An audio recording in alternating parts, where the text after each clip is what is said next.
কালো মরিচ, কালো লম্বা লম্বা দেখুন হাইরে ঝাল। মরিচের জগতে ওই কালো মরিচটা ভাই খেয়ে যায়। আর একটা ঝাল আছে হলো আরে সিদ্ধ হয়ে সব থেকে নাম বলে নাই, লম্বা ওই ঝালটা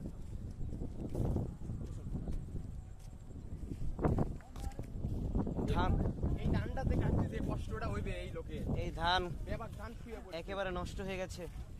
এই ধান কাটতে যে আবার এখানে ধান হয়েছে এমন ধান, শুয়ায় না ধান ভাই, এই সেই ধান সুন্দর ধান। না তারপরে শুয়ায় না ধান কাটতে খুব ঝামেলা। যার কথা না বললি নয়, এই ধান খেলে আমাকে একটা ভিডিও করলি না, কষ্ট পেলাম না। আর Guys, এখানে সেলিব্রিটি একজন কি রে জিয়া তুই ডাল তুই তো ভাই ভিডিও হচ্ছে কই এনে এক নম্বর বলো করে এই আমাদের বড় ভাই। এমএসটি জিয়াদ খান। কিছু বলেন না ভাই। কি ভাই?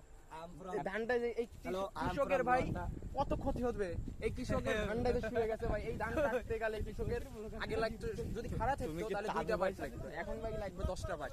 লোকের কৃষকের কত ক্ষতি দেখেন ভাই, দেখেন এই আলটা শুয়ে পড়ছে ভাই, এই দেখেন এই যে এই বাইকগুলো কাটতে গেলে কত কত কষ্ট হবে ভাই, ধানগুলো কত ক্ষতি হয়েছে, কত ক্ষতিগ্রস্ত।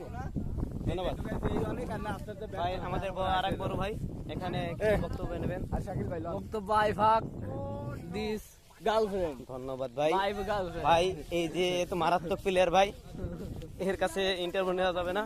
জানে না রে কাকি জানে নাম